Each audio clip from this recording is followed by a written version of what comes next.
এখন বাংলাদেশের ক্ষমতার চেয়ারে ইউনূস বসে আছে। ভারত তোমরা যতই চেষ্টা করো বাংলাদেশে কিছুই করতে পারবে না। জোরে কর কথা ঠিক কিনা? হ্যাঁ, অন্য কেউ যদি ক্ষমতার চেয়ারে যেত এতদিন ভারত যে কি করতো রে ভাই। কিন্তু ইউনূস তো এই দেখেন, এখন আবার শুনলাম যে উনি নাকি এখানকার ভোট দেওয়ার পরেই, সামনে ডিসেম্বরে ভোট দেওয়ার পরেই উনি জাতিসংঘের মহাসচিব হওয়ার পথে আসছে। সোনাল্লাহ কর না কেন? আয় আয়, ডোনাল্ড ট্রাম্প পর্যন্ত তার দিকে খাড়া হয়ে সার কয়। আমরা অনেকে তাকে চিনি না, বোঝেন তার মধ্যে কি মাল আছে। গোটা পৃথিবীতে মাত্র 7 জন 3টা শ্রেষ্ঠ পুরস্কার পাচ্ছে। গোটা পৃথিবী শুদ্ধ মাত্র 7 জন, তার মধ্যে ডক্টর ইউনূস একটা। 3টা পুরস্কার লাগাতার পাচ্ছে, শ্রেষ্ঠ পুরস্কার। তার মধ্যে একটা হল নোবেল পুরস্কার, আমেরিকার অ্যাওয়ার্ড পুরস্কার, এরকম 3টা পুরস্কার। তার মধ্যে কি যোগ্যতা আছে আমরা অনেকেই বুঝতে পারতেছি না। কাতারের লক্ষ লক্ষ কোটি টাকা হাসিনা ঋণ করেছিল, ইউনূস সরকার যাওয়ার আগেই পরিশোধ হয়ে গেছে। সোনাল্লাহ কথা কন। কিন্তু বুড়া মানুষ তো কাম একটু ধীরে ধীরে, বুড়া মানুষের কাজ কি খুব তাড়াতাড়ি হয়? দেখেন 85 বছর বয়স, এই 85 বছরের বুড়া মানুষের কাজ আমরা খালি তাড়াতাড়ি তাড়াতাড়ি হয়। বুড়া মানুষের কাম হচ্ছে ধীরে ধীরে। কতক্ষণ ঠিক কিনা? ধীরে ধীরে কিন্তু সব সাইজ হচ্ছে না ভাইজান। আপনারা বলেন, এই যে একজন আমাকে আজকের মাহফিলের সভাপতি আমাকে বলতে যে হুজুর গাড়ির কি টাইম, আগে টাইমই ছিল না, 9টার গাড়ি কয়টায় যায়, আর এখন 9টার গাড়ি 9:45 হাজির। এবার ঈদের মধ্যে কোনো যানবাহন নিয়ে মানুষকে ভোগান্তি বোয়াতে হয়নি। জোরে কোন কথা ঠিক কিনা? গোটা রমজান মাসে কোনো জিনিসের দাম আমাদের চাহিদার উপরে ছিল না, চাহিদার মধ্যেই সীমিত ছিল। জোরে কোন কথা ঠিক কিনা? হ্যাঁ, আল্লাহর বান্দার একটু মনোযোগ দিয়ে শুনবেন। কথা প্রসঙ্গে কথা এলো তাই আপনাদের শুনালাম। এবার 27 ইঞ্চি তরবারি নবী আলীর হাতে দেবেন। আলী তরবারির বিরুদ্ধে তরবারি লাগবে, যা আমরের সামনে যা।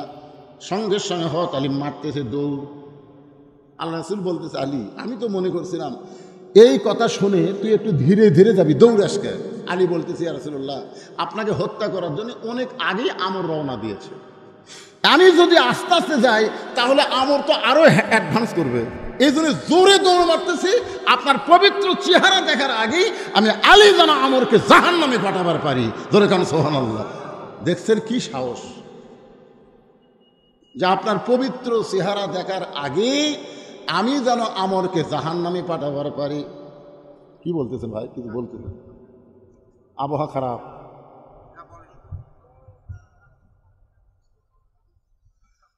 কোনো ডিস্টার্ব না, ওয়াজ হবে। যে কটা কথা ধরছি সহজ করবো ভাই, ধরেন বলছি অনেকে বলেছি। এখন তো ওয়াজ খুব একটা চাপ নাই।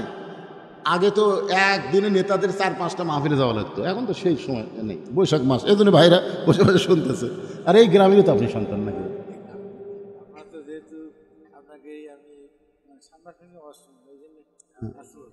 বিরক্ত হয়ে আছেন না? আচ্ছা ঠিক আছে, একটু জিকির করেন লা ইলাহা ইল্লাল্লাহ, জোরে লা ইলাহা ইল্লাল্লাহু মুহাম্মাদুর রাসূলুল্লাহ। সকলে বলি সাল্লাল্লাহু আলাইহি ওয়াসাল্লাম। এত জোরে আমর দৌড় মারছে, হযরত আলী দৌড় মারছে, আমরের সামনে চলে গেছে। সুবহানাল্লাহ কোন? 1002 কাফের আমর সামনে, আর 1002 কাফের মিছিল করতেছে। মুসলমানের নবীকে কেউ বাঁচাবার পারবে না, মুসলমানের নবীকে কেউ বাঁচাবার পারবে না। এত বড় বীর তরবারি কান্দে নিয়ে যখন রওনা দিছে, সেই মুসলমান নবীকে আর কে বাঁচাবে? ঠিক সেই মুহূর্তে হযরত আলী আমরের সামনে দাঁড়ায় গেছে। আমর তাকায় মুচকি মুচকি হাসে, কে এটা কে রে? ছোট মানুষ, মাত্র 11 বছর বয়স। কয় বছর বয়স? আর হাতের মধ্যে যেটা আছে, আপনারা গরু জব করে তার নাম কি? ছুরি। আর যেইটাতে চামড়া ছিলেন চাকু। তা আমরের কাছে ওটা একটা চাকুর মতো, ছোট্ট একটা বাচ্চা চাকু নিয়ে সামনে দাঁড়ায় গেছে। আমার হুঙ্কার দেয়, তোর কি বাপ মা নাই? এত বড় বীরের সামনে তো কে পাঠায় দিল রে? তোর কি বাপ মা নাই? এই দুনিয়াতে তোর আপন বলতে কেউ কি নাই?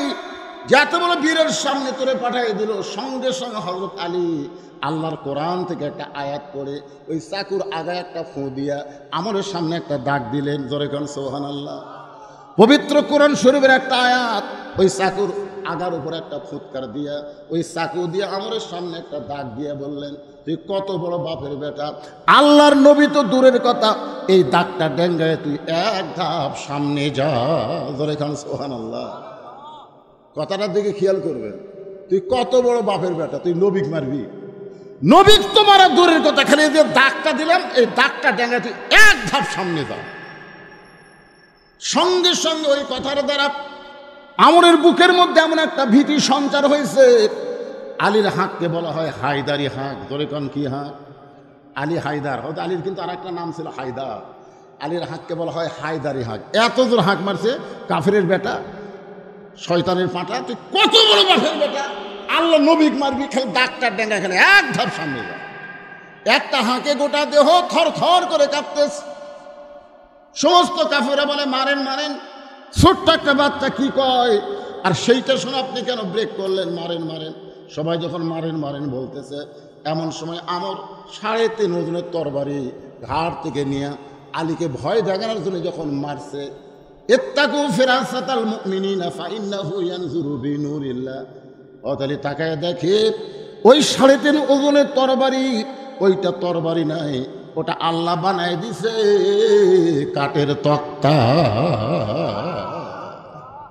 বারবার নমরুদ বলে, ইব্রাহিম এত বড় আগুনের চুলা বানাইছি, তোমার মতন হাজার ইব্রাহিমকে ফেলে দাও, মাত্র পুড়ে ছাই হয়ে যাবা। তোমাকে মারার জন্য এত বড় চুলা লাগতো না, কিন্তু এমনভাবে তোমাকে পুড়াবো, পড়া মাত্রই তুমি যেন দুনিয়া থেকে শেষ হয়ে যাও। একটাবার তাকাও, একটাবার তাকাও।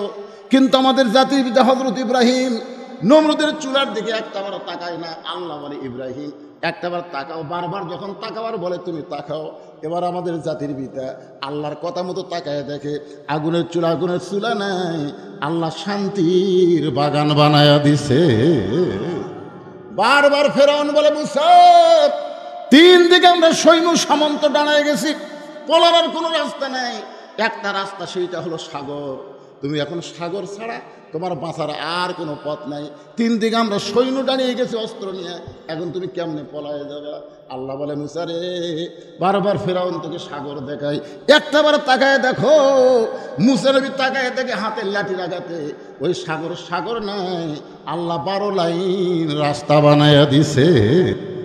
সাগরকে রাস্তা বানাবার পরে আল্লাহ যদি আগুনের চুলাকে শান্তির বাগান বানাবার পারে, তাহলে আল্লাহ তরবারিকেও তক্তা বানাবার পারে।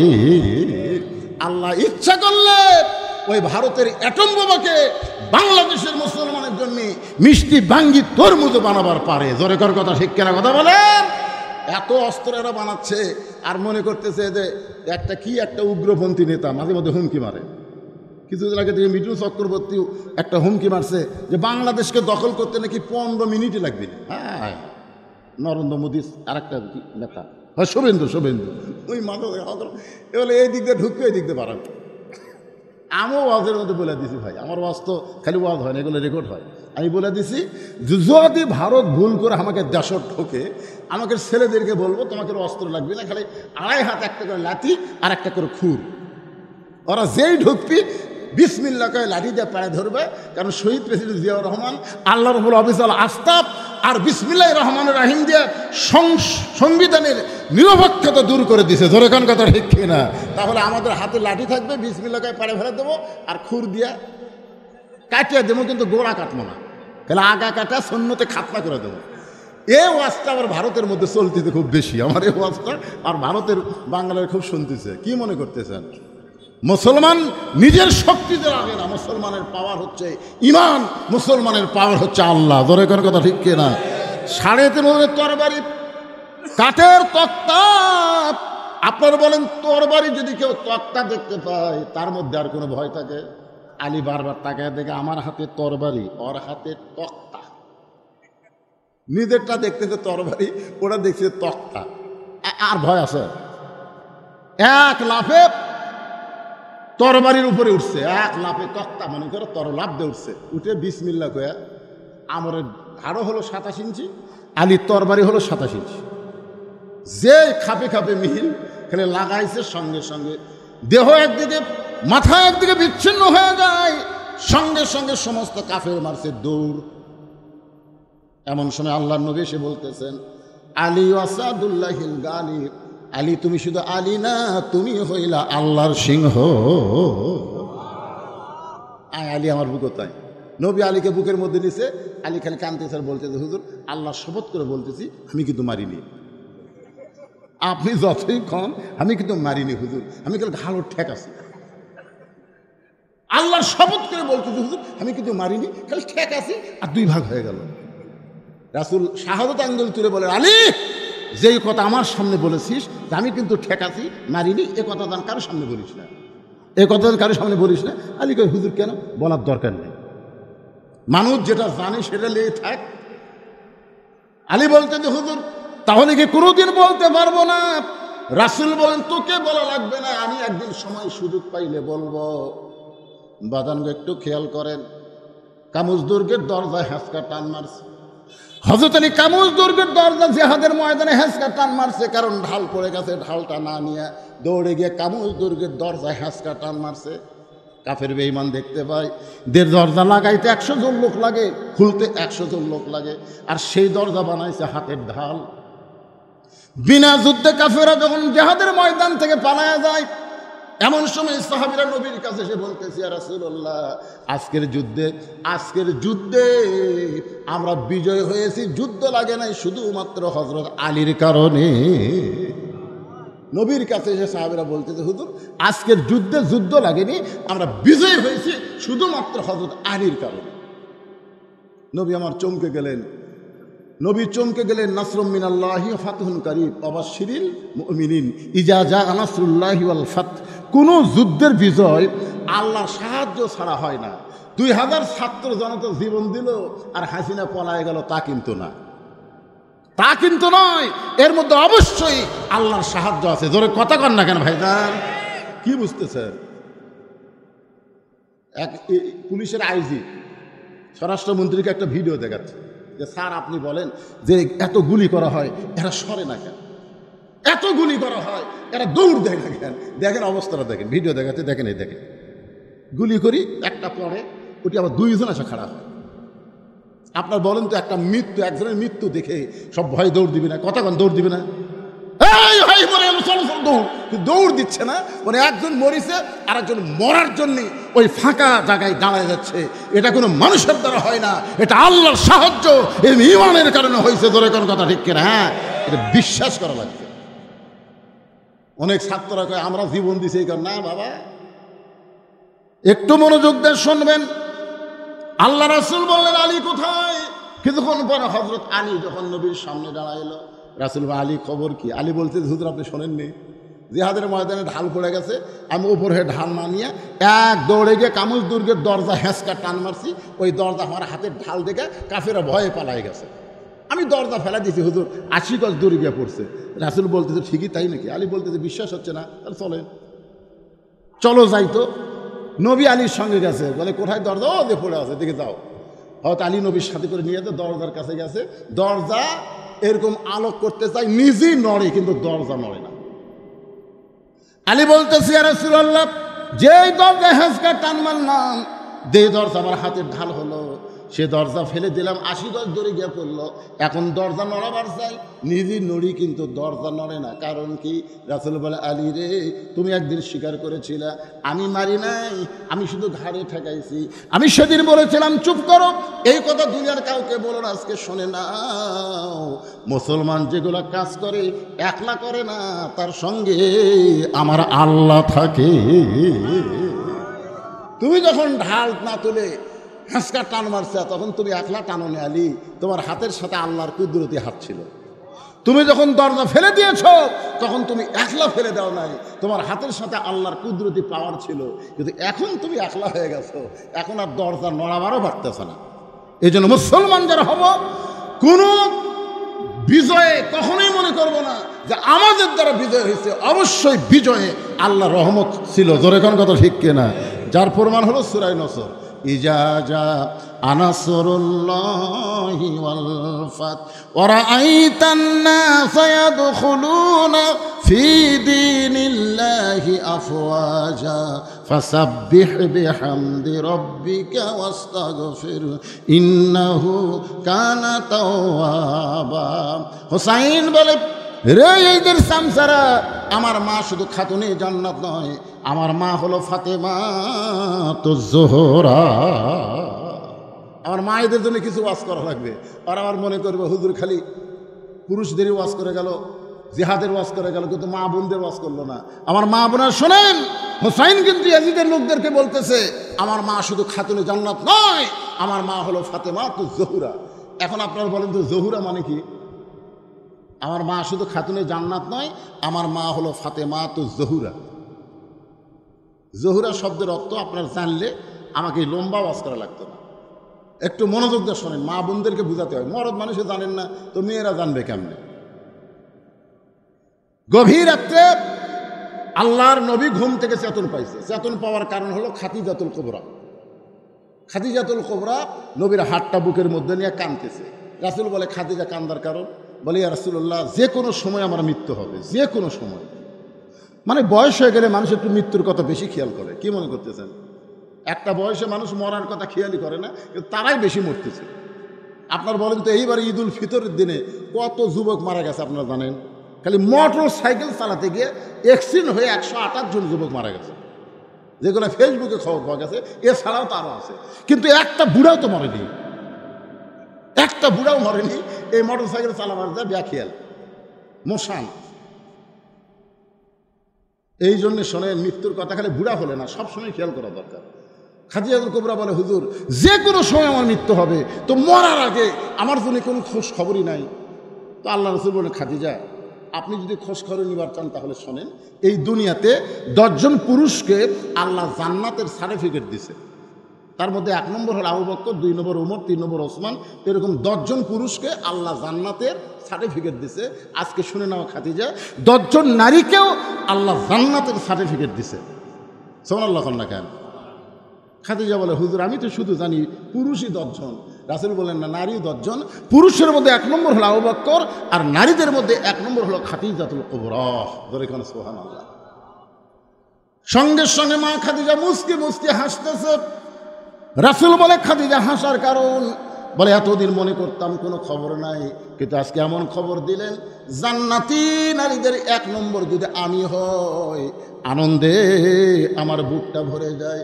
রাসূল বলে, খাদিজা, আমি হলাম স্বামী আর আপনি হলেন আমার বিবি। নবী হিসাবে না, স্বামী হিসাবে আপনাকে প্রশ্ন করতেছি, যদি 1 নম্বর জান্নাতি আপনি হন, তাহলে 2 নম্বর জান্নাতি কে হলে ভালো হয়? জিজ্ঞা 2 নম্বর হলো উমর, 3 নম্বর ওসমান, 4 নম্বর আলী, 5 নম্বর আব্দুর রহমান ইবনে আউফ, 6 নম্বর জুবাইর, 7 নম্বর তালহা, 8 নম্বর সাদ ইবনে আবি ওয়াক্কাস, 9 নম্বর হলো আবু সাইদ, আর 10 নম্বর হলো ওবাদা ইবনুল জাররা। এই 10 জনই হলেন আশারে মুবাশশারা। দরকার সুবহানাল্লাহ। তাহলে নারীদের মধ্যে 1 নম্বর যদি খাদিজা হয়, 2 নম্বর কে হলে ভালো হয়? খাদিজা বলতে, তো হুজুর আমার কাছ থেকে যখন শুনবার চাচ্ছেন, তাহলে 2 নম্বর ফাতেমা হলেই ভালো হয়। নবী সুম করছে। আচ্ছা, আপনাকে আল্লাহ 4টা মেয়ে দিছে। কয়টা? নবীর মাধ্যমে খাদিজার পেট থেকে কয়টা মেয়ে আছে? 4টা মেয়ে আছে। তাহলে 4টা মেয়ের কুলসুমা, রোকেয়া, জয়নাব না বলে আপনি সরাসরি ফাতেমার কথা কেন বললেন? রাসূল বলতেছে, আপনি সরাসরি ফাতেমার কথা কেন বললেন? খাদিজা বলতেছে, ইয়া রাসূলুল্লাহ, আপনি হলেন বাবা, আমি হলাম মা। কোন সন্তান কেমন এটা বাবা বলতে পারে না, এটা জানে তার মা। ওগো নবী, আপনি কি জানেন এই ফাতেমা যখন জন্ম নিয়েছে তখন আমার পেটের মধ্যে বাচ্চা আছে, আমি অনুভব করেছি, কিন্তু ব্যথা অনুভব করি নাই।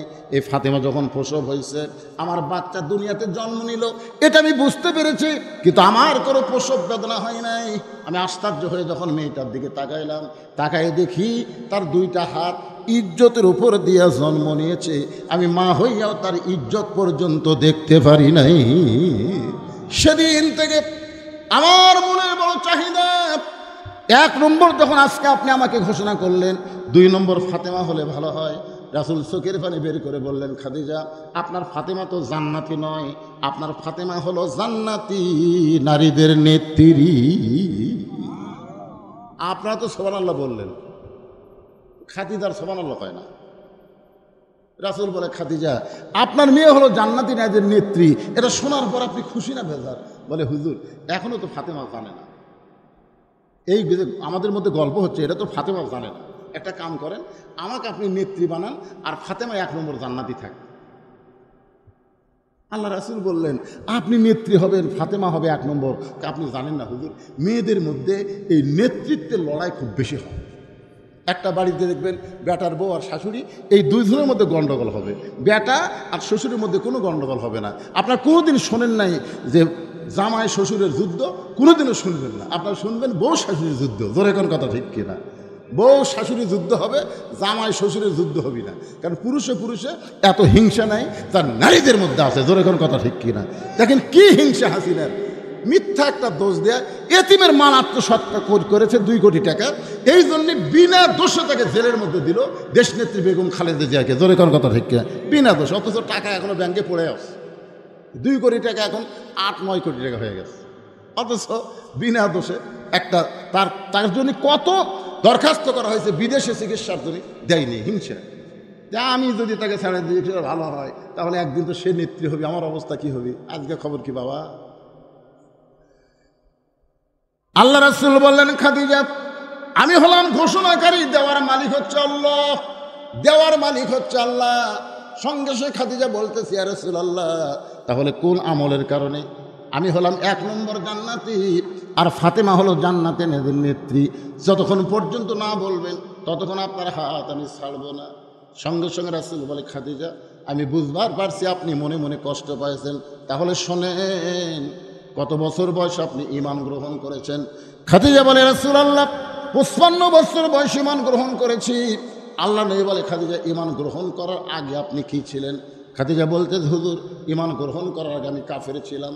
রাসূল বলে তাহলে শোনো খাদিজা, এই দুনিয়াতে যে হায়াত পাইছো তার মধ্যে 55 বছর আপনি কাফের ছিলেন, আর মাত্র কয় বছর আপনি ঈমানদার। এখন আপনি বলেন তো আপনার পেটের মেয়ে ফাতেমা কত বছর কাফের ছিল?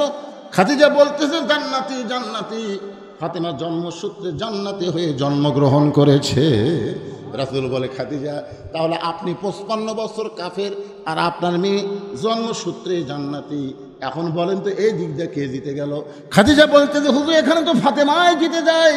তাহলে এখন 2 নম্বর প্রশ্ন শোনেন, আপনার নাকের সাইজ দুনিয়ার কত মানুষ বলতে পারে, আপনার মুখের সাইজ দুনিয়ার কত মানুষ বলতে পারে, আপনার গায়ের রং দুনিয়ার কত পুরুষ বলতে পারে? খাদিজা বলতে যে হুজুর 40 বছর বয়সে যখন আপনাকে স্বামী হিসাবে গ্রহণ করলাম, ওই সময় মক্কার সবচাইতে ধনবতী রমণী ছিলাম।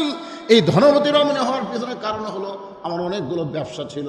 এই ব্যবসা চালাইতে গিয়া হাজার হাজার পুরুষের সঙ্গে আমার লেনদেন হয়েছে। আমার নাকের সাইজ কেমন, আমার গায়ের রং কেমন, আমার দাঁতের সাইজ কেমন, দুনিয়ার বহু পুরুষ বলতে পারে। আল্লাহ নবীর চোখের পানি বের করে বলে খাদিজা তাহলে দুনিয়ার বহু পুরুষ আপনাকে চিনে, আপনার নাকের সাইজ, মুখের সাইজ, দাঁতের সাইজ বলতে পারে। এখন বলেন তো আপনার পেটের মেয়ে ফাতেমার মুখের সাইজ কেমন, গায়ের রং কেমন, দাঁতের রং কেমন, এটা দুনিয়ার কত পুরুষ বলতে পারে? খাদিজা কান্দার বলে পর্দানিশী আমার ফাতেমা জন্মসূত্রে পর্দার মধ্যে জন্ম নিয়েছে। রাসূল বলে খাদিজা আপনি মা হওয়ার কারণে বলতেছেন ফাতেমা পর্দার মধ্যে জন্ম নিয়েছে, আমি বাবা হিসেবে বলতেছি ফাতেমা পর্দার মধ্যে বড় হচ্ছে, আমি নবী হিসাবে বলতেছি ফাতেমা পর্দার ভিতরে দুনিয়া থেকে বিদায় নিবে।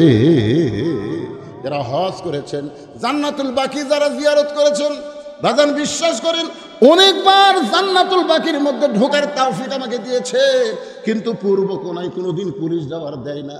ওইদিকে গেলেই পুলিশ বলে মামনু মামনু কুল্লু হারাম, ওইদিকে হাজার হাজার কবর, কিন্তু ওইদিকে আর আমাদের যাবার দেয় না। কেন যাবার দেয় না?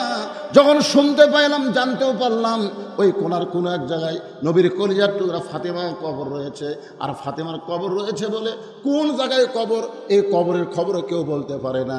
কেন হযরত আলী গভীর রাত্রে ফাতেমাকে দাফন করার পরে আল্লাহর কাছে ফরিয়াদ করে বলতেছে আল্লাহ আমার বিবি ফাতেমা পর্দানিশী, তাকে গভীর রাত্রে দাফন করেছি, আল্লাহ গো তুমি তার পর্দাকে কবুল করে নিও।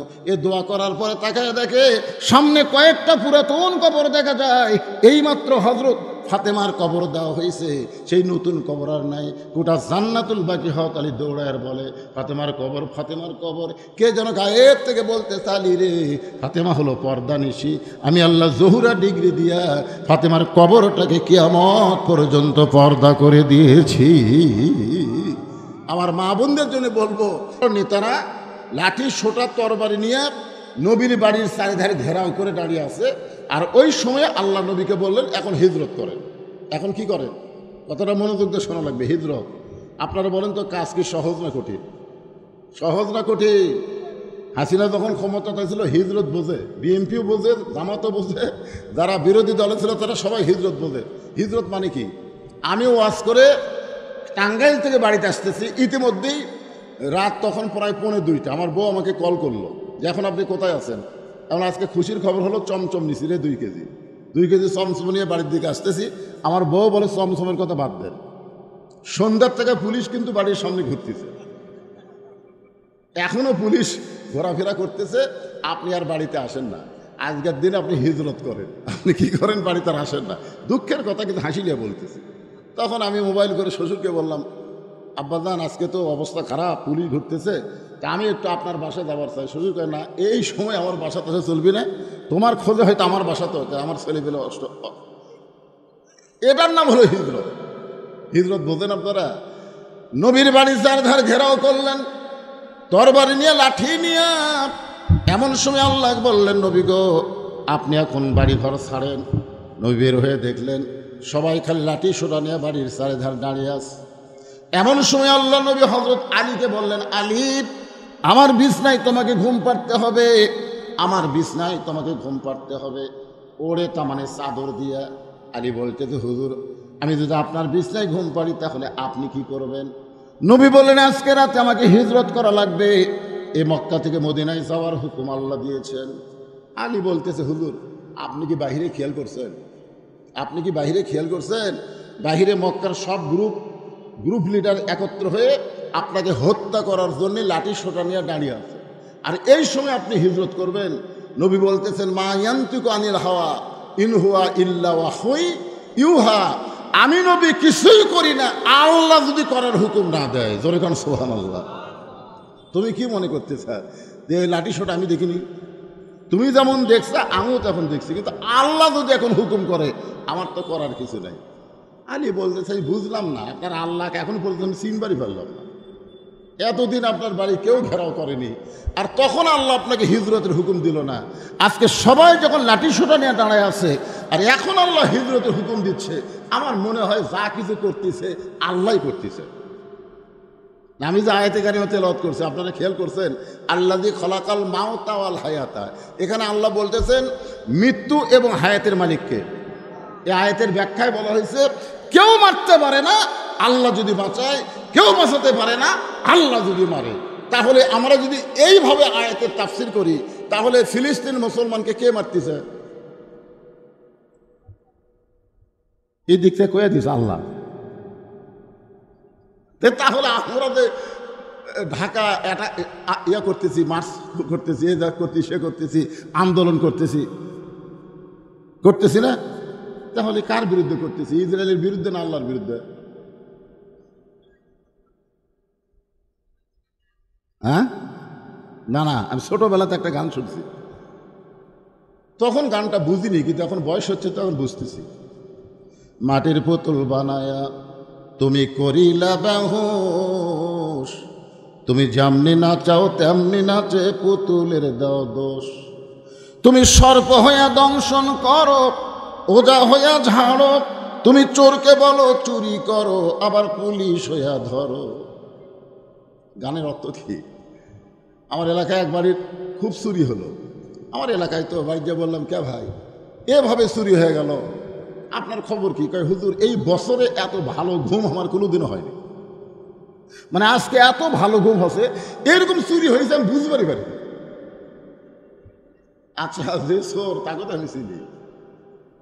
একদিন কথা প্রসঙ্গে তাকে বললাম কে রে ভাই তোরা যে চুরি করিস কি বলে চুরি করিস?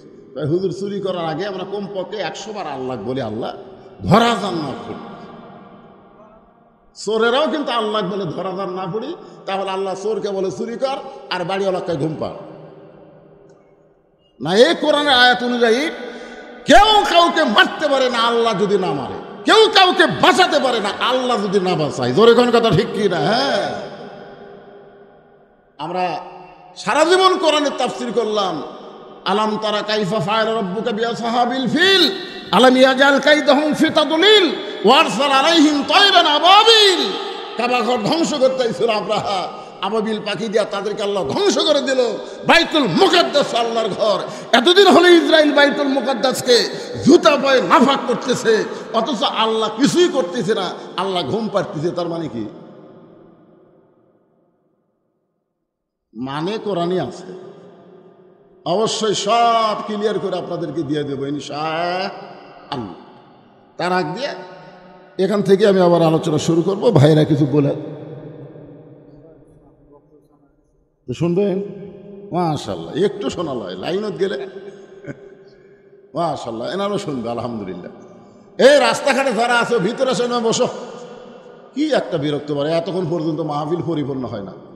এই জিকির করেন, সামনের দিকে আসেন তো দেখি ভাই। এই ফাঁকা ফাঁকা থাকলে শয়তান খুশি হয়, বোঝেন না? আসেন সামনে আসেন, দেখি কি হয়। পিছন দিকে ভরে না দেখা যাবে নিশ্চয়। সামনের দিকে আসেন, আসেন জিকির করেন আর সামনে আসেন। বাবা ছেলেরা রাস্তাঘাটে না ঘুরে আল্লাহর কোরআনের মাহফিল এসে বসো আর জিকির করো। লা ইলাহা ইল্লাল্লাহ, লা ইলাহা ইল্লাল্লাহ, লা ইলাহা ইল্লাল্লাহ, লা ইলাহা লা ইলাহা ইল্লাল্লাহু মুহাম্মাদুর রাসূলুল্লাহ সাল্লাল্লাহু আলাইহি ওয়াসাল্লাম। রাসূল বলে, আলী আমি যা বলি তুমি তাই করো। আমার বিছনায় ওড়ে তো মানে চাদর দিয়া তুমি ঘুমায় যাও। নবীর কথা মতো হযরত আলী বিছনায় ঘুমায় গেল। নবীর কথা মতো হযরত আলী বিছনায় ঘুমায় গেল। আল্লাহ রাসূল কানে কানে বলতেছে, আলী আমার বিছনায় যে তুই ঘুম পাড়তে যাচ্ছিস, তুই কি জানিস আজকে তোর কি খবর? আলী বলতেছে, হুজুর আমার কি খবর? বলে, খবর আমার জায়গার তোকে ঘুমাই দিলাম, ওরা কিন্তু মাঝে মাঝে দেখবে। আর তোকেই কিন্তু আমি মনে করে যদি তীর মারে বর্ষা মারে, তাহলে কিন্তু আমার জায়গায় আমি ঠিকই থাকলাম না, তুই কিন্তু মরে গেলি। তুই কিন্তু মৃত্যুর বিছানায় শায়িত হচ্ছিস আলী, তোর কি মনে হয়? আলী বলতেছি, ইয়া রাসূলুল্লাহ আপনার জন্য জীবন দেওয়া হলো ভাগ্যের ব্যাপার। ধরে কর সুবহানাল্লাহ। ওরে তামায় চাদর দিয়া হযরত আলী ঘুমায় গেলেন। এমন সময় আল্লাহর নবী দরজা খুলে তাকায় দেখে প্রত্যেকটা নেতারা খালি তাকায় আস, প্রত্যেকটা নেতারা খালি দরজার দিকে তাকায় আস। রাসূল বলেন, আল্লাহ এই মুহূর্তে আপনি আমাকে বের হওয়ার বলতেছেন, কিন্তু সবাই তো দরজার দিকে তাকায় আছে, আমি এখন কি করব? আল্লাহ বলেন, আপনার উপর যেই কিতাব নাজিল করেছি, যেই কোরআন নাজিল করেছি, সেই কোরআন থেকে 3টা সূরা আপনি তেলাওয়াত করেন। আমার দিকে খেয়াল করেন, তিনটা আয়াত আপনি তেলাওয়াত করে এক মুষ্টি বালির মধ্যে ফু দেন। এক মুষ্টি বালির মধ্যে ফু দিবেন আর সেই বালি আসমানের দিকে উড়াই দেবেন। নবী কোরআন থেকে 3টা আয়াত পড়ে ওই বালির মধ্যে ফু দিয়ে আসমানে উড়াই দিলেন। ওই বালুটা, এক মুষ্টি বালু আল্লাহ 37 জন নেতার চোখের মধ্যে ঢুকাই দিল। জোরে খান সুবহানাল্লাহ।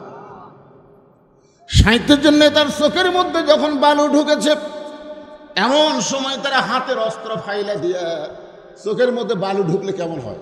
সবাই এরকম খালি চোখ ঘুষতেছে। আপনার বলেন, যাদের হাতে লাঠি ছিল, নবী বের হলে নবীকে যারা মারবে এই নিয়তে দাঁড়িয়েছিল, এখন চোখের মধ্যে বালু দেওয়ার কারণে, বালু যাওয়ার কারণে তার কি আর খেয়াল আছে মারার খেয়াল? এখন নিজের চোখ বাঁচানোর খেয়াল, সবাই খালি চোখ ঢলতেছে। এই সময় রাসূল বলতেছে, আল্লাহ এমন একটা সুযোগ পাইছি, যেই সুযোগে সবার পাছার উপরে গোটা দেখ বাড়ি দেওয়া যায়। ধরে এখন কথা ঠিক না, এই সুযোগে সবাই গেলে শট বাড়ান যাবি না এখন। তখন আল্লাহ বলতেছে, হাবিব আজকে আপনি যান, মারার দিন হবে, মারার দিনও কিন্তু হবে, আজকে আপনি যান। 15.5 বছর সবাই ধৈর্য ধারণ করেছে আর আল্লাহর কাছে বলেছে, আল্লাহ কি করব, করার কিছু নাই।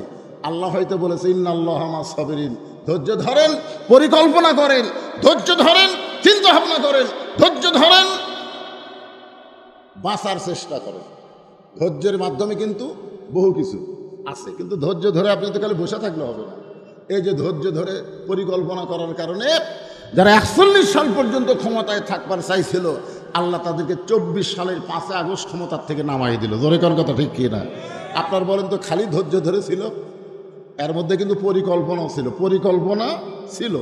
তা আল্লাহ রাসূলকে আল্লাহ বললেন, যান, এখন যান, ধৈর্য ধরেন, পরিকল্পনা করেন, জোরে কোন সুবহানাল্লাহ। আল্লাহ নবী পরিকল্পনা মোতাবেক হয়তো আবু বকরের বাড়ির দরজায় আস্তে করে ডাক দিন, আবু বকর সঙ্গে সঙ্গে দরজা খুলে গেল। নবী চমকে গেল, আবু বকর এই গভীর রাত্রে আমি আপনার বাড়িতে আসতেছি, আপনি কি আগে থেকেই জানতেন? আবু বকর বলে, হুজুর 6 মাস আগে একদিন আমাকে বলেছিলেন একদিন গভীর রাত্রে মক্কা ছেড়ে মদিনায় হিজরত করা লাগবে, আমি কিন্তু তোমাকে সঙ্গে করে মদিনায় যাব। সেদিন থেকে আজ পর্যন্ত কোনো রাত্রিবেলা আমি ঘুমাইনি, বরং সারা রাত আমি দরজায় দাঁড়িয়ে থাকি। আল্লাহ রাসূল আবু বকর তাহলে চলো যাই, রাসূল আবু বকর তাহলে চলো যাই। সঙ্গে সঙ্গে আবু বকর নবীর সঙ্গে রাস্তা নেই। রাসূল আবু বকর তোমাকে আমি চলো যাই বললাম, আর তুমি আমার সঙ্গে রওনা দিলে, একটা বার কি বাড়ির মধ্যে ঢুকবা না? তোমার বিবি বাচ্চার কাছে কি একটা বার বলবা না যে আমি মক্কা ছেড়ে মদিনায় নবীর সঙ্গে হিজরত করতে যাচ্ছি? আবু বকর বলে, রাসূলুল্লাহ, আল্লাহ এবং রাসূল ছাড়া আমার কলিজায় অন্য কারো জায়গা নাই। জোরে কোন সুবহানাল্লাহ। আপনি যখন বলেছেন চলো যাই, তখন আমার অন্য দিকে যাওয়ার কোনো উপায় নেই। মক্কা থেকে মদিনা হলো উত্তর দিকে, জোরে কোন কোন দিকে? কিন্তু আল্লাহ রাসূল যাচ্ছেন পূর্ব দিকে। এটার নাম হলো পরিকল্পনা, এটার নাম হলো পরিকল্পনা। এই পরিকল্পনা কিন্তু দীর্ঘ 15 বছর হয়েছে, জোরে কোন কথা ঠিক কিনা? দেখেন, মক্কা থেকে মদিনা উত্তর দিকে, কিন্তু নবী যাচ্ছেন পূর্ব দিকে। আবু বকর বলি, রাসূলুল্লাহ, মক্কা থেকে মদিনা উত্তর দিকে, অথচ আপনি যাচ্ছেন পূর্ব দিকে। রাসূল বললেন, আবু বকর, ওই যে একটা পাহাড় দেখতেছ, ওই পাহাড়ের উপরে আমাদের দুইজনকে উঠতে হবে।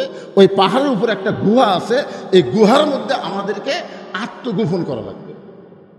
আবু বকর বলে, হুজুর, আপনি ওই পাহাড়ে কষ্ট করে উঠে গর্তের মধ্যে যে আত্মগোপন করবেন, এটা কার ভয়ে? আপনারা বলেন তো, এই গর্তের মধ্যে যে নবী আত্মগোপন করবেন, এটা কার ভয়ে? শত্রুর ভয়? আল্লাহ যদি নবীর সাথে থাকে তাহলে কোনো শত্রু কিছু করে পারবে? কথা কর না কেন? এটার নামই তো পরিকল্পনা, এটার নামই হচ্ছে পরিকল্পনা। ধৈর্য ধরেন, পরিকল্পনা করেন। যখন অফিস আদালত সব বন্ধ করে দিল, তালা চাবি সব দিল, আর করার কিছু আছে? মিটিং নাই, মিছিল নাই, হরতাল নাই, কোনো কিছু নাই, খালি ধৈর্য ধরে বসে থাকলে হবে না তো। এরই মধ্যে পরিকল্পনা, চলো মাটি থেকে 5600 ফুট উপরে, মাটি থেকে যারা গেছেন গাড়ি ছুড়ে সহজে যাবার পারবেন না, মাটি থেকে 5600 ফুট উপরে একটা গর্তে আবু বকর আর নবী দুইজন। একসময় নবী ক্লান্ত হয়ে আবু বকর উরার থেকে বালিশ বানায় ঘুমায় গেলেন। নবী যখন ঘুমায় গেলেন, আবু বকর তখন ঘুমায় না। গর্তের মধ্যে বারবার চিন্তা হয়, এ ভালো মানুষটা নিজের বাড়িতে থাকতে পারলো না, যে মানুষটা কোনোদিন কারো ক্ষতি করে নাই, যেই মানুষটা কোনোদিন কারো ক্ষতি করার পরিকল্পনাও পর্যন্ত করে নাই, আর সেই মানুষটা আজকে গর্তের ভিতরে এমনভাবে ঘুমায় যাচ্ছে। আবু বকর চিন্তা করে, আমার জীবনটা বড় সার্থক, আমার উরাটটাকে বালিশ বানাই নবী ঘুমায় গেছে। কঠিন মুসিবতের সময় আমার যদি কোনো আমল না থাকে, অন্তত এই আমলের কারণে আল্লাহ পাক আমাকে নাজাত দিয়ে দিবে। নবী যখন ঘুম পাড়তেছে, আবু বকর চিন্তা করে, নবী তো ঘুমায় গেছে, এই গর্তের অবস্থাটা কীরকম, এই গর্তের সাইজটা কীরকম, গর্তটা কীরকম। হঠাৎ করে গর্তের চারদিক খোঁজ করে দেখেন, নবীর এই পেশানির আলোতে নবীর যে চেহারা, নবী কিন্তু শুধু মানুষ না, নবী কিন্তু একটা আলো। জোরে করে সুবহানাল্লাহ। যার একটা গজল আছে, চাঁদ গ্রহ তারা, তারি নূরের ইশারা, নলে যে অন্ধকারে ডুবিত এই ধরনী। সবাই বলেন, নবী মোর পরশমণি, নবী মোর সোনার খনি, নবী নাম ভাবে যে জন সেই তো দোজা হানের ধ্বনি। উপর দিকে লক্ষ্য করে দেখলে ছিদ্র দেখা যায়। আবু বকরের মনের মধ্যে চিন্তা, ওই ছিদ্র দিয়ে যদি কিছু বের হয় নবীরে কামড় দেয়, আপনার বলেন তো গর্তের মধ্যে কয়জন আছে? কয়জন? কিন্তু বারবার খালি চিন্তা করে, যদি গর্ত দিয়ে কিছু বের হয়ে নবীকে কামড় দেয়। চিন্তা করছেন যে নবীর মহব্বতে নিজের কথা আবু বকর ভুলে গেছে। গর্ত থেকে কিছু বের হয়ে যদি দুইজনকে কামড় দেয়, এই দুইজনের কথা চিন্তা করে নাই, তিনি বারবার চিন্তা করতেছে যদি নবীকে কামড় দেয়। এক সময় তিনি চিন্তা করে দেখেন, ডান উরুর উপরে নবী ঘুমায় গেছে, এখন বাম পাটা তো ফাঁকা আছে। ওই বাম পাটা গর্তের মধ্যে যখন লাগায় দেয়, গর্তের মধ্যে যেই মাত্র লাগায় দিছে, এমন সময় আল্লাযী খালাকাল মাউতা ওয়াল হায়াতা লিয়াবলুয়াকুম আইয়ুকুম আহসানু আমালান ওয়া হুয়াল আজিজুল গফুর। আল্লাহ বলতেছেন বিষাক্ত সাপ, যা ওই গর্তের মধ্যে যে পায়ের তালুটা দেখবি, ওই পায়ের তালুতে একটা কামড় মারবি। আর আবু বকরকে আল্লাহর পক্ষ থেকে তার অন্তরের মধ্যে চালু করে দেওয়া হয়েছে, আজকে তোমার জীবনের শ্রেষ্ঠ আমলের পরীক্ষা হবে। ধরে কর সুবহানাল্লাহ। সাপটা যেই মাত্র পায়ের তালুতে কামড় দেয়, কারেন্ট শট খাওয়ার মতন বিষটা আবু বকরের কলিজায়। মনটা বলতেছে পা টান দে, পা যদি টান না দিস আবার কামড় মারবে। আর ইমান বলতেছে মরে যাব, কিন্তু পা টান দিয়া ওই বিষাক্ত সাপ নবীরে কামড় মারবে, এই সুযোগ আমি দেব না। সাপটা বলতেছে আল্লাহ আপনি কামড় মারতে বললেন, কামড় মারলাম, কিন্তু পা তো টান দেয় না। আল্লাহ বলে আবার কামড় মার।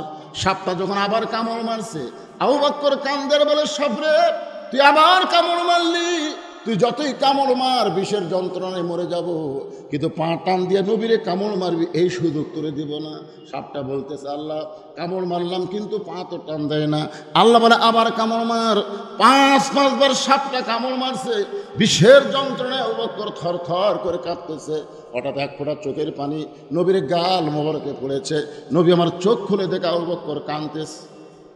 রাসূল বলতেছে বাড়ির কথা, বিয়ে বাচ্চার কথা মনে করে কাঁদতেছ? আবু বকর বলে রাসূলুল্লাহ আমার বুকটা সে কলিজা যদি আপনাকে দেখাতে পারতাম তাহলে দেখতে পাইতেন আমার কলিজার ভিতরে আল্লাহ নবী ছাড়া আর কারো জায়গা নেই। তাহলে কি কারণে কাঁদতেছ? বলে ছিদ্রের মুখে পাটা দিদি কি যেন বারবার কামড় দেয়। নবী হ্যাঁচকা টান দিলেন, নিজের থুতু মোবারক যখন পায়ের তালুতে লাগাই দিলেন, বিষটা পানি হয়ে গেল। রাসূল বলে আবু বকর বিষাক্ত সাপ তোমারে কামড় মারতেছিল, একবার কামড় মারলি তুমি আমার ঘুম থেকে চেতন করতে পারতা, কিন্তু আমার ঘুম থেকে চেতন না করে 5-5বার সাপের কামড় খাইলা। আবু বকর বলে রাসূলুল্লাহ আমার জীবনের চাইতে আপনার ঘুমের দাম অনেক বেশি। রাসূল বলে আল্লাহ যে আবু বকর আমার ঘুমের চাইতে তার জীবনকে ক্ষীণ মনে করে, তার জীবনের চাইতে আমার ঘুমের দাম বেশি কয়, আমি রাসূল তাকে কি দিব? আল্লাহ বলে আপনাকে দেওয়া লাগবে না, আপনার সমস্ত উম্মত মিলে যত নেকি হবে তার চাইতে বেশি ওজন হবে আজকে গারে সুরের মহব্বত। জোরে কান সুবহানাল্লাহ। সকাল হয়ে গেছে, সকাল হয়ে গেছে। আবু জেহেল গ্রুপেরা কয় কেরে এত কঠিনভাবে পড়া দিলাম, বার হবার তো পারেনি। আবু সুফিয়ান বলতেছে হ্যাঁ নেতা, বার হওয়ার কোনো সুযোগ আছে? আমরা 37 জন মানুষ খালি দরজার দিকে তাকায় আছি, দরজার দিকে তাকায় আছি। ওরা যে চোখ ডলিছে ওটা ভুলে গেছে। চোখ ডলে কে লিছে? আল্লাহ। ধরে কারণ কে যা কিছু করে কে করায়? মনে ভুলে গেছে। তাহলে এখন কি করা যায়? আজকের মতো কি আমরা ফেরত যাব? সকাল হয়ে গেল। আবু জেহেল বলতেছে এতগুলো নেতা একত্র হওয়া যাবে না, আজকে তখন হয়েছি আজকেই ফয়সালা করা যাবে। বলে কেমনে ফয়সালা করবেন? বলে দরকার হলে ঘরের দরজা ভাঙ্গে টাইনা বের করে আজকেই হত্যা করা লাগবে।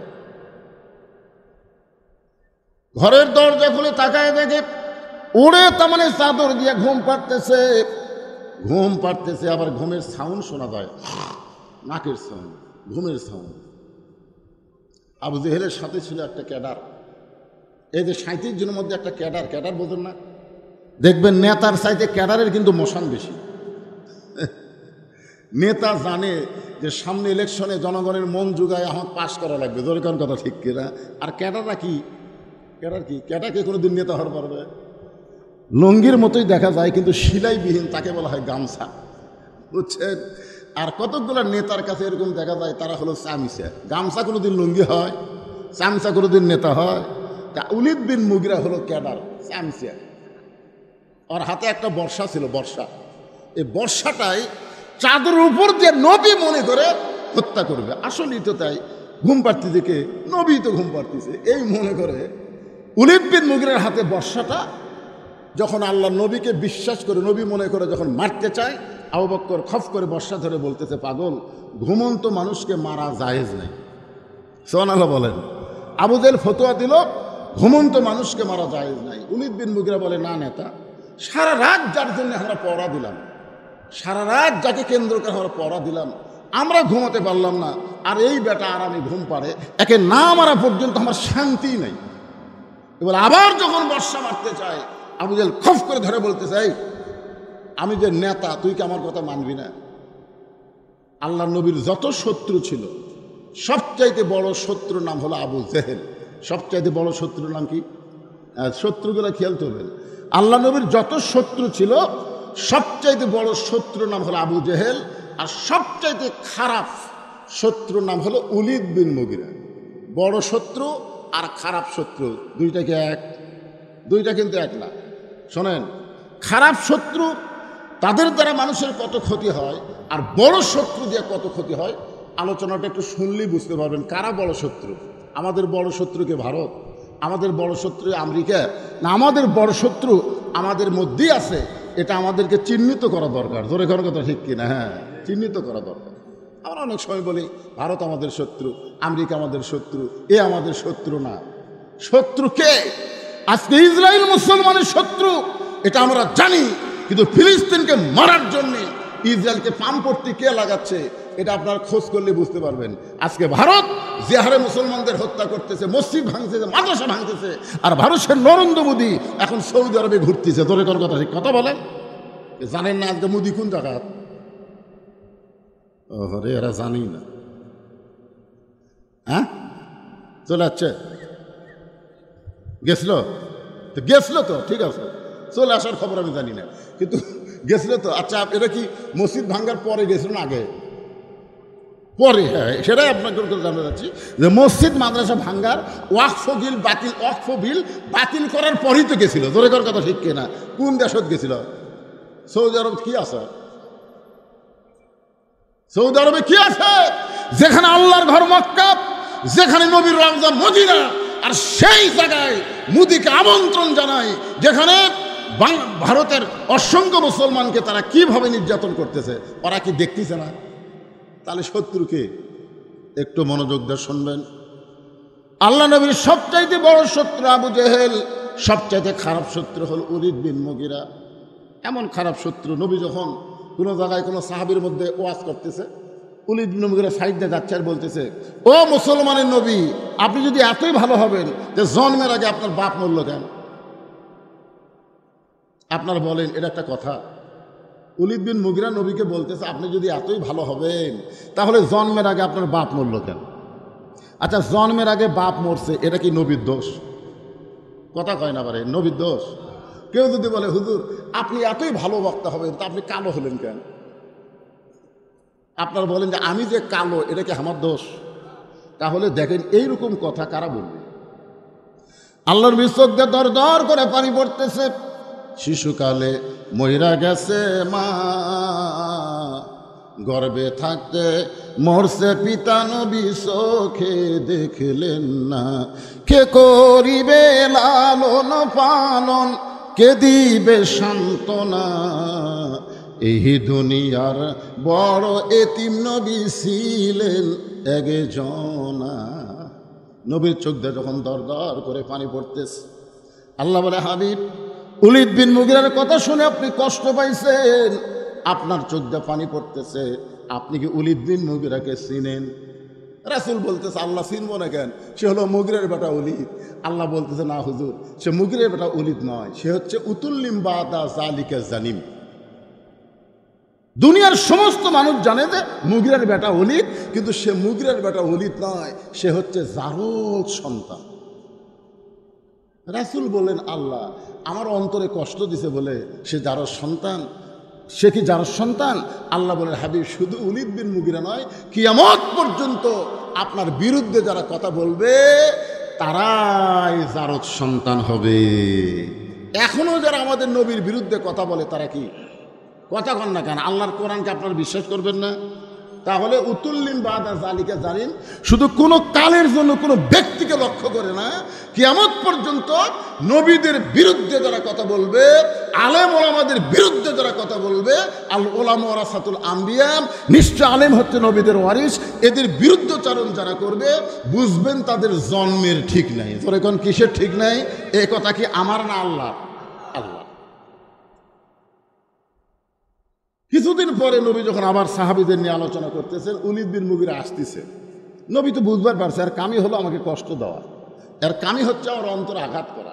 ও যখন নবীর সাইডে কেবল আসতেছে, ইতিমধ্যে নবী বলতেছেন উতুল্লিম বাদা যালিকা জানিম, যেই কইছে উলিদ বিন মুগিরা মারছে দৌড়। কারণ মক্কার কাফেরেরা কিন্তু আরবি বোঝে। কি বোঝে কন? ওরা কাফের হলেও কিন্তু আরবি বোঝে। আপনারা হয়তো বুঝবার পারেননি, কিন্তু উলিদ বিন মুগিরা বুঝবার পারছে। আমাদের বাংলাদেশের লোকেরা কিন্তু বাংলা বোঝে, আরবি বোঝে না। এরকম যখন হাসিনার সময় ছিল, তখন ওনারা একটা ইফতার পার্টি থামক লিয়ে গেছে জোর করে। আমি তো যাবোই না, আমি জানি যারা ওদা থাকে না ইফতার পার্টি করে 15-20 প্রকার আইটেম মুখের সামনে দিয়ে কয়, হুজুর ভালো করে দোয়া করবেন, হুজুর 1000 টাকা খরচ করে ইফতার পার্টি করছি, একটু ভালো করে দোয়া করবেন। আমি চিন্তা করলাম, এই গরমের দিনে মানুষ রোজা রাখা বলবে হুজুর দোয়া করবেন, আল্লাহ যেন রোজা কবুল করে। এরা রোজা কবুল করার কথা আমাকে বলতেছে না, 1000 টাকা খরচ করছি। চিন্তা করে দেখেন। তখন আমি চিন্তা করলাম, এই জায়গা তো বাংলা দোয়া করলে আমি ধরা খাবো, এই জায়গাতে আমাকে আরবিতে গড় দোয়া করা লাগবে। ধরে কোন কি দোয়া? আমি আরবিতে গড় দোয়া করলাম, ওরা না বুঝে খালি আমিন আমিন করতেছে। আমি তখন কইলাম, যেখানে বাংলাত পারা যাবে না সেখানে আরবিতে মার দেওয়া লাগবে। ওস্তাদের মার হলো শেষাত্রে। ধরে কোন কথা ঠিক? আমার এলাকার এক হুজুর দোয়ার মধ্যে বলতেছে, সামনে বসে থেকে বলতেছে, হুজুর ভালো করে আমাকে নেত্রীর নামে দোয়া করবেন। ওই এখন দোয়ার মধ্যে রব্বানা আতিনা ফিদ দুনিয়া হাসিনা ওয়া ফিল আখিরাতি হাসিনা ওয়া কিনা আযাবান্নার। হাসানার জায়গা হাসিনা করছে, খুশি হয়ে শান্তি দেওয়া করছে। সেই রকম হুজুর বারে একে নাম ধরে দোয়া করে, দোয়া হয় না। কি হবে সেটা আমি বুঝছে, অত বোঝা লাগবে। যেই বলে উতিল্লিম বাদা যালিকা জানিম, সঙ্গে সঙ্গে উলিদ বিন মুগিরা মারছে দৌড়, এক দৌড়ে গেছে মায়ের কাছে। কারণ কোন সন্তান ভালো কোন সন্তান খারাপ এটা কিন্তু বাবা জানে না, এটা জানে হলো কে? আজকে যেই ছেলেরা রাস্তায় ঘোরাফেরা করতেছে, যেই ছেলেরা মেলার মধ্যে ঘুরতেছে, আর যেই ছেলেরা কোরআনের মাহফিলে বসেছে, সব খবর জানে কিন্তু তার মা। আমার এলাকার এক ছেলে কয়, হুজুর 11 মাস আমার খিদা লাগে না, রোজার মাসে খালি খিদা লাগে। হুজুর কারণ কি? আমি বললাম, তোর মা বেঁচে আছে? কয় আছে। যা তোর মায়ের কাছে যা। মা কেমনে জানবি? জিজ্ঞেস কর যা। ও মায়ের কাছে গিয়ে বলতেছে, মা 11 মাস আমার খিদা লাগে না, কিন্তু রমজান মাসে খিদা লাগে। কারণ কি? মা বলতেছে, এই সর্বনাশ করছে তোর দাদি। রমজান মাসে তুই যখন আমার পেটে ছিলি, তোর দাদি আমার কাছে বলছে, বৌমা খবরদার রোজা থাকবে না, রোজা থাকলে পেটের বাচ্চা কিন্তু শুকা যাবে। শুধু তোকে তাজা রাখার জন্যে রমজান মাসে আমি রোজা না রাখা খাইছি রে, আমিও খাইছি, পেটের মধ্যে তুইও খাইছিস। এই জন্য খ্রিস্টান নেপোলিয়ান বলেছে, ভালো একটা সন্তান যদি চাও, ভালো একটা মায়ের দরকার। বাপ ভালো হলে সন্তান ভালো হয় না, মাও ভালো হলে সন্তান ভালো হয়। ধরে কোন কথা ঠিক কিনা? যেই মা পেটের মধ্যে বাচ্চা নিয়ে গোটা জোড় মল্লিকা ঘুরিছে, ওই পেটের মধ্যে ঘোরের ব্যারাম পাশে, ওই কোনোদিন কোরআনে মাহফিল বসবে না। এলাম এলাম ঘুরে যাওয়ার সময় পোলা নিয়ে বাড়ির যাবি। ধরে কোন কথা ঠিক কিনা? এরকম আছে না? না, হ্যাঁ। মা যদি ভালো হয়, সন্তান আল্লাহর ওলি হয়। বাবা আনন্দে মাতিয়া সাগরে ভাসাইয়া, সেই যে চইলা যায় খবর লয় না। মাজন ধরিয়াই উদরে কতই কষ্ট করে, 10 মাস পরে পাই প্রসবের বেদনা। এমন দরদি ভবে কেউ হবে না আমার মা, মা গো। উলিদ বিন মুগিরা এক দৌড় মায়ের কাছে। মা মা ঘর থেকে বের হয়ে কি হয়েছে রে? উতুল্লিম বাদা যালিকা জানিম। যেই কয়েছে উতুল্লিম বাদা যালিকা জানিম, সঙ্গে সঙ্গে মা বলতেছে, এই গোপন খবর তো কে দিল? সুবহানাল্লাহ বলেন। মা বলতেছে, এই গোপন খবর তো কে দিল? তুই যে অবৈধ সন্তান, তুই যে জারজ সন্তান, এইটা আমি ছাড়া কেউ জানে না পৃথিবীর। এই খবর তোকে দিল কে? এই খবর যে তোকে দিছে সে সাধারণ মানুষ না। উলিদ বিন মুগিরা বলে, আমি 2 চোখকে তাকে দেখতে পারবে, সে সাধারণ মানুষ নয়। সুবহানাল্লাহ বলে। মা তাহলে তুমি কি বলতেছো? মা বলতেছে, এই কথা সত্য, কিন্তু দুনিয়ার কেউ জানে না। সেই মানুষটা কেমনে জানলো? ওই মানুষটাকে জানাইছে আমার আল্লাহ। উলিদ বিন মুগিরার মা বলতেছে, তাহলে শোনো, তোমার বাবা ব্যবসার কাজে মাসের পর মাস যখন বাইরে ছিল, ওই সময় আমি যুবতী নারী ছিলাম ঘরে। এখন স্বামী যদি ঘরে না থাকে, আমি আমার মা বোনদের জন্য বলতেছি, মা, স্বামী যে কত বড় ধন, কত বড় রত্ন, এটা ঘরে থাকার সময় আপনারা বুঝতে পারেন না। স্বামী ধন যখন বাহিরে যাবে তখন বুঝতে পারবেন আপনার মাতার ছায়া স্বামীর মতন আপন আর কেউ নাই। আর ফেসবুকে একটা ঘটনা দেখলাম, একটা মেয়ের ইন্টারভিউ নিচ্ছে, নিয়ে বলতেছে ইন্টারভিউতে তোমাকে পাস করা লাগবে। বলে কিভাবে? বলে এখানে কয়েকজনের নাম দিলাম, তার প্রথম লিখছে বাবা, তারপরে মা, তারপরে সন্তান, তারপরে স্বামী। মেয়েটাকে বলতেছে এই 4 জনের মধ্যে তুমি কার জন্য মৃত্যু পছন্দ করো? বলবেন কার জন্য মৃত্যু পছন্দ করো, আগে কাকে মরলে তোমার জন্য ভালো হয়? এই 4টার মধ্যে একটা মারাই লাগবে। এখন মেয়েটা চিন্তা করতেছে বাপ, মা, সন্তান, স্বামী। তখন বলতেছে মারা যখন লাগবে তাহলে বাপই মরুক আগে, বাপই আগে মরুক। তো যাই হোক, বাপ কাটা দিছে, বাপ তখন কাটা দিছে, স্যার বাপ কাটা দিয়ে বলতেছে এখন 3 জনের মধ্যে কে আগে বললে তোমার ভালো হয়? তোমার পরীক্ষা পাস করা লাগবে, এটা কিন্তু একটা পরীক্ষা। তুমি মনে করো না সত্যি সত্যি মরতেছে, তা না। এখন বলো 3 জনের মধ্যে কে মরলে এখন আগে ভালো হয়? তখন বলতেছে তাহলে মাকে বাদ দেন। তখন মাও কাটা দিছে, দিয়ে বলতেছে এখন আছে 2 জন, এই 2 জনের মধ্যে ছেলে আর তোমার স্বামী, এই 2 জনের মধ্যে কে আগে মরলে তোমার ভালো হয়? এটা কিন্তু ইন্টারভিউ, এটা কিন্তু সত্যি মরে না, তুমি শুধু মুখ দিয়ে বলো এই 2 জনের মধ্যে কে আগে মরলে ভালো হয়। তখন চিন্তা করতেছে কে মরলে ভালো হয় রে। তখন কিছুক্ষণ পরে বলতেছে স্যার ছেলে কেটে দেন, ছেলেই মরুক আগে। তো যখন ছেলে সরে গেছে, খুব কাঁদতেছিল, এটা সত্যি না তো, এটা তোমার একটা ইন্টারভিউ হচ্ছে, যে তুমি এখন বলো তো যে বাপকে মারলে, মাকে মারলে, ছেলেকে মারলে, স্বামী বাদ দিলে কেন? বলে স্বামী যদি আমার থাকে তাহলে আমার কোনো টেনশন নাই, এক সময় বাপ মরবি। আমি চিন্তা করে দেখলাম বাপ তো মরবি, মাও তো এক সময় মারা যাবে, ছেলে বিয়ে করলে বউলে ভিন্ন হয়ে যাবে, তখন আমার সঙ্গে থাকবে কে? আমি চিন্তা করে দেখলাম এই স্বামী ছাড়া তো আমার উপায় নাই, স্বামী ছাড়া আমার গতিও নেই, এদের আমি চাইছি স্বামী থাক। তাই মা বোনদের বলতেছি, মা, আল্লাহ রাসূল বলেছেন কোন নারীকে যদি আল্লাহর পরে কাউকে সেজদা দেওয়ার হুকুম থাকতো তাহলে প্রত্যেকটা বউকে বলতাম স্বামীর পায়ে সেজদা করো। স্বামীর গুরুত্ব কম না বেশি? উলিদ বিন মুগিরার মা বলতেছে তোমার বাবা যখন মাসের পর মাস ব্যবসার কাজে বাহিরে থাকে তখন আমার মনের মধ্যে একটা ছটফটি ব্যারাম ঢোকে। মেয়েদের, পুরুষ মানুষ যখন কাছে না থাকে তখন ভিতরে একটা ছটফটি ব্যারাম ঢোকে, একা একা কেন ভালো লাগে না, কোনো কাজে মন যেন বসে না, আমার কি হতে কি হয়ে গেল, আমি নিজেও তো কিছু বুঝি না। যুবতী মেয়েদের জন্য বলতেছি। উলিদ বিন মুগিরার মা বলে আমি তখন ঘরের ছাদে গেলাম, উড়ুর মন নিয়ে যখন ছাদে বসেছিলাম এমন সময় দেখি তোমার বাপের ছোট ভাই তোমার চাচা বাইরে ঘুরতেছে। আমি তখন তার সামনে এমন একটা অভিনয় করলাম, সে বুঝবার পারছে আমি তাকে কাছে চাচ্ছি। সে আমার ঘরের মধ্যে আসলো, তার সঙ্গে আমার মিলন হলো, আর এই মিলনের মাধ্যমে তুমি আমার পেটে আসলে, তুমি আসলেই জারদ সন্তান। সুবহানাল্লাহ হবেন না? তাহলে আল্লাহর নবী মাধ্যমে আল্লাহ যেটা জানাইছেন, নবীর বিরুদ্ধে যারা কথা বলবে, আবু জেহেল হলো 1 নম্বর বড় শত্রু, আর উলিদ বিন মুগিরা হলো খারাপ শত্রু। এমন সময় আবু জেহেল বলতেছে চাদরের মধ্যে ঘুমের অবস্থা যদি দেখতে চাই, চাদর টান দেওয়া ছাড়া তো উপায় নাই। এবার চাদর টান দিয়ে দেখে চাদরের মধ্যে যিনি ঘুম পাড়তেছেন ইনি তো নবী না, উনি হচ্ছেন হযরত আলী। সাহিত্যের জন্য তার চোখ ছোট ছিল, চোখ বড় হয়ে গেল। কে রে? তাহলে নবী কোন জায়গা? হযরত আলী মুস্কি মুস্কি হাসতেছে, জোরে কোন সুবহানাল্লাহ। মুস্কি মুস্কি হাসার কারণ কি জানেন? আল্লাহ নবী এখন নিরাপদে আছে, জোরে কোন সুবহানাল্লাহ। এরা যখন নবী বাদ দিয়ে ঘরের মধ্যে ঢুকছে, আমার চাদর টান দিয়ে আমার ঘুম ভাঙায় দিছে, তাহলে নবীকে এরা ধরতে পারে নাই, নবী নিরাপদে আছে। আবু জেহেল বলে তুই চাদরের মধ্যে ঘুম পারলি, যে জায়গায় নবী থাকার কথা সে জায়গা তুই ঘুম পারতিস, নবী কোন জায়গা? আলী বলতেছে নবী কোন জায়গাতে আমি ঘুমের মানুষ কেমনি জানবো? তোমরা চেতনা ছিল, তোমরা খবর দাও।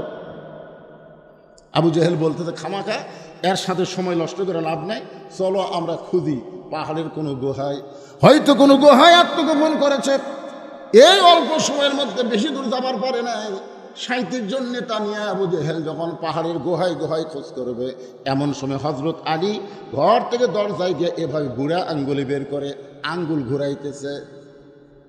আবু জেহেল বলতেছে আলী রে, আঙ্গুল ঘুরানোর মধ্যে কি বোঝাবার চাও? আলী বলতেছে তোমরা যতই খোঁজাখুঁজি করো, আল্লাহ যদি তাকে নিরাপদে নেয়, দুনিয়ার কোনো মানুষ তার কোনো ক্ষতি করতে পারবে। আবু সুফিয়ান বলতেছে নেতা, এরই জন্যই সর্বনাশ হলো। এই যদি চাদরের মধ্যে না ঘুমাতো তাহলে আমরা তো মনেই করতাম যে ঘরে কেউ নাই, কিন্তু এখানে কিন্তু বলবো চাচ্ছে অত্যন্ত গুরুত্বপূর্ণ কথা, যদি না ঘুমাতো তাহলে আমরা মনে করতাম ঘর ফাঁকা বার হয়ে গেছে, আমরা আগেই খোঁজ করতাম। কিন্তু এই ব্যাপার চাদরের মধ্যে ঘুমা থাকার কারণে আমরা মনে করছি নবী ঘুম পাড়তেছে, এই জন্যই তো আমরা ঘরের এলাকাও ছাড়ি নাই, এরে সাইজ করা হোক। তখন হয়তো আলী আসমানের দিকে তাকায় বলতেছে, রে মক্কার নেতারা শোনো, যদি আল্লাহ নবী আমাকে বলতো আলী মক্কার 37টা সারবোকা আমার বাড়ির চারিধারে ঘেরাও করেছে, তুমি একটু সাইজ করো, আমি তোমাদেরকে টিপি দিয়ে দিয়ে মারতাম। কিন্তু আল্লাহ নবী তোমাদেরকে সাইজ করতে না বলে আমাকে চাদরের তলে ঘুম পাড়তে বলেছে। আমি নবীর কথা মতো চাদরে ঘুম পাড়ছি, বেশি বকবাস করিস না, কিছু করার থাকে তাহলে আয়।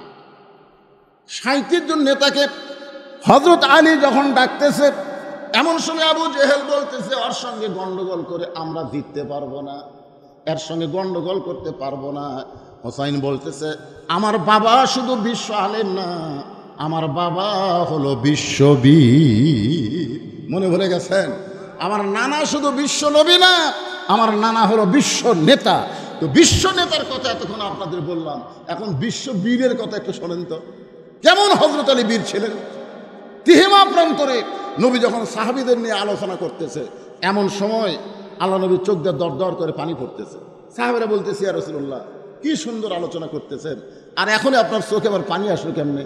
আল্লাহ রাসূল বললেন, সাহাবীরা তোমরা জানো না, এই মুহূর্তে আমাকে আল্লাহ জানাইছে মক্কার সবচাইতে বড় বীর নাম হলো তার আমর। মক্কার সবচাইতে বড় বীর উমর কিন্তু না, আমর। আমর প্রতি সন্ধ্যায় 21 কেজি খাদ্য খায়, প্রতি সন্ধ্যায় 21 কেজি খায়। তাহলে 3 সন্ধ্যা যদি খায় 63 কেজি খাদ্য খায়।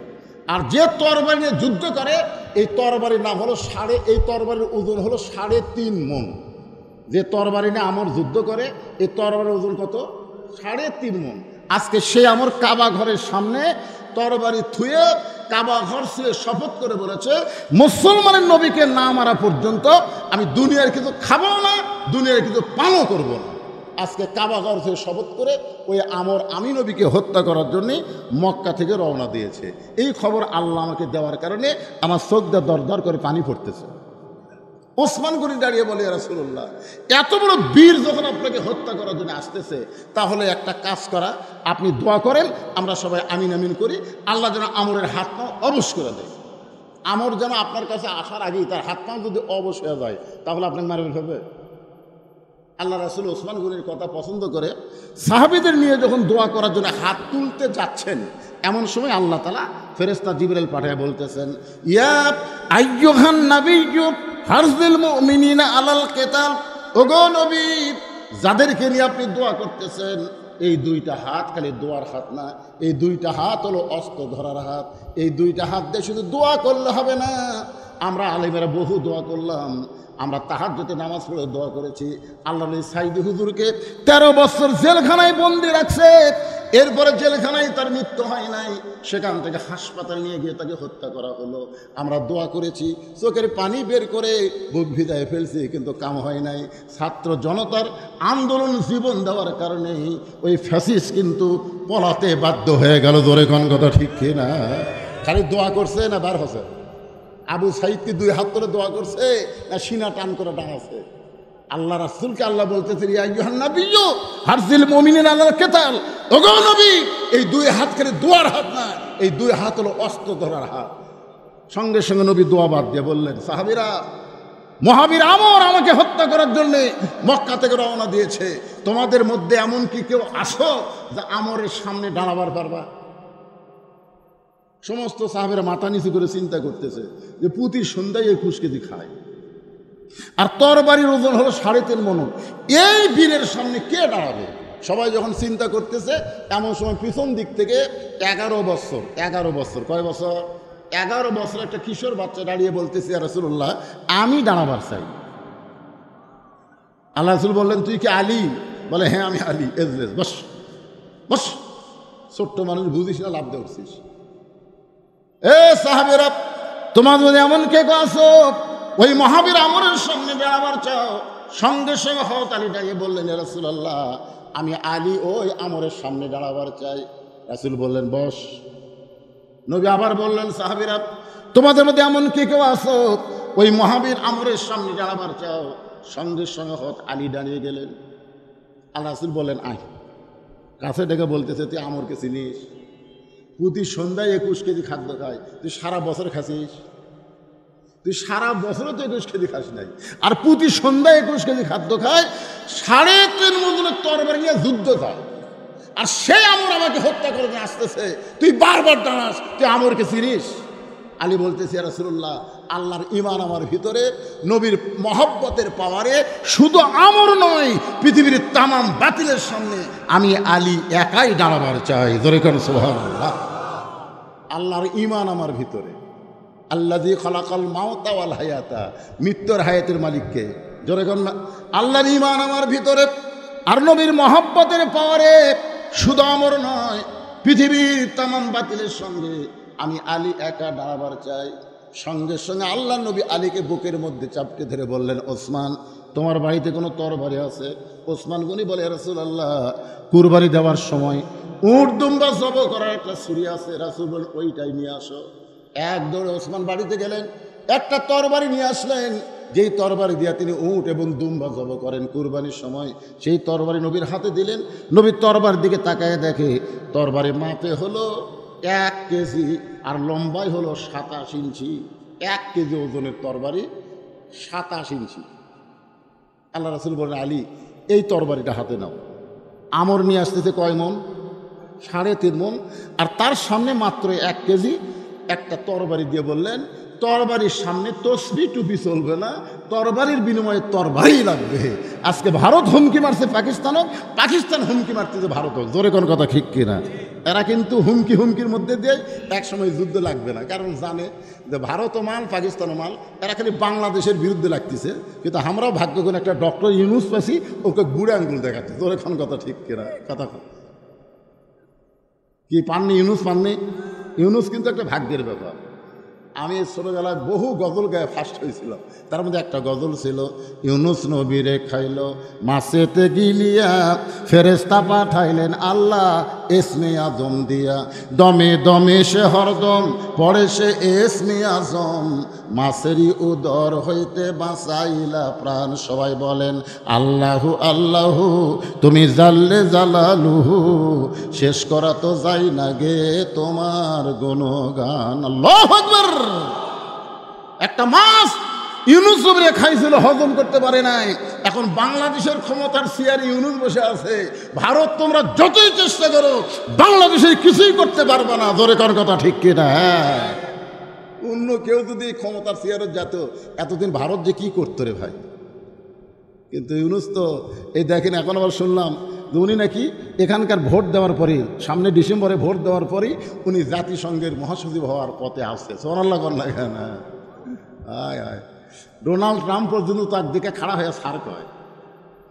আমরা অনেকে তাকে চিনি না, বোঝেন তার মধ্যে কি মাল আছে।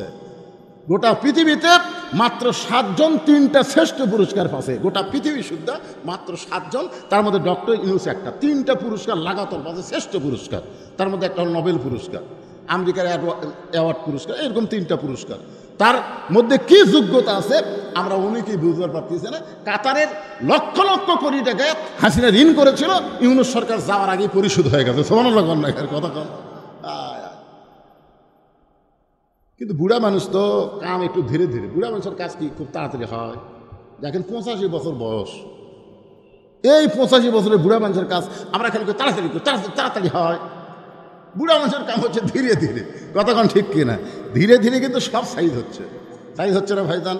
আপনার বলেন, এই যে একজন আমাকে আজকের মাহফিলের সভাপতি আমাকে বলতে, হুজুর গাড়ির কি টাইম? আগে টাইমই ছিল না, 9টার গাড়ি কয়টায় যায়, আর এখন 9টার গাড়ি 9:45 হাজির। এবার ঈদের মধ্যে কোনো যানবাহন নিয়ে মানুষকে ভোগান্তি বোয়াতে হয়নি। জোরে কোন কথা ঠিক কিনা? গোটা রমজান মাসে কোনো জিনিসের দাম আমাদের চাহিদার উপরে ছিল না, চাহিদার মধ্যেই সীমিত ছিল। জোরে কোন কথা ঠিক কিনা? হ্যাঁ, আল্লাহর বান্দার একটু মনোযোগ দিয়ে শুনবেন। কথা প্রসঙ্গে কথা এলো তাই আপনাদের শুনালাম। এবার 27 ইঞ্চি তরবারি নবী আলীর হাতে দেবেন। আলী তরবারির বিরুদ্ধে তরবারি লাগবে, যা আমরের সামনে যা। সঙ্গে সঙ্গে হত আলী মারতেছে দৌড়। আল্লাহ রাসূল বলতেছে, আলী আমি তো মনে করছিলাম এই কথা শুনে তুই একটু ধীরে ধীরে যাবি, দৌড় আসকে।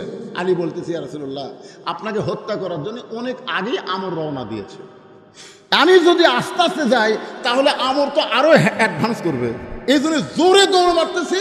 আপনার পবিত্র চেহারা দেখার আগেই আমি আলী যেন আমরকে জাহান্নামে পাঠাবার পারি। জোরে কান সুবহানাল্লাহ। দেখছেন কি সাহস, যে আপনার পবিত্র চেহারা দেখার আগেই আমি যেন আমরকে জাহান্নামে পাঠাবার পারি।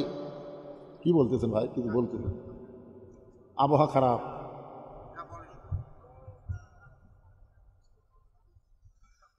কোনো ডিস্টার্ব না, ওয়াজ হবে, যে কটা কথা ধরছি সহজ করবো। ভাই ধরেন বলছি অনেকে বলেছি, এখন তো ওয়াজ খুব একটা চাপ নাই। আগে তো একদিনে নেতাদের 4-5টা মাহফিলে যাওয়া লাগতো, এখন তো সেই সময় নেই, বৈশাখ মাস, এই জন্য ভাইরা বসে বসে শুনতেছে। আর এই গ্রামেরই তো আপনি সন্তান নাকি?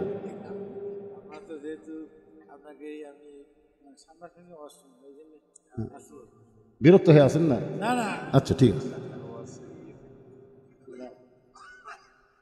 একটু জিকির করেন লা ইলাহা ইল্লাল্লাহ, জোরে লা ইলাহা, লা ইলাহা ইল্লাল্লাহু মুহাম্মাদুর রাসূলুল্লাহ।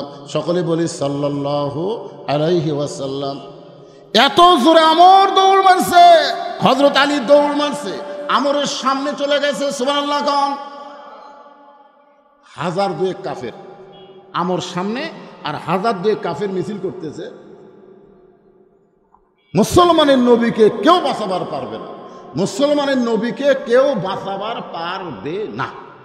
এত বড় বীর তরবারি কান্দে নিয়ে যখন রওনা দিছে, সেই মুসলমান নবীকে আর কে বাঁচাবে? ঠিক সেই মুহূর্তে হযরত আলী আমরের সামনে দাঁড়ায় গেছে। আমর তাকায় মুচকি মুচকি হাসে, কে এটা কে রে?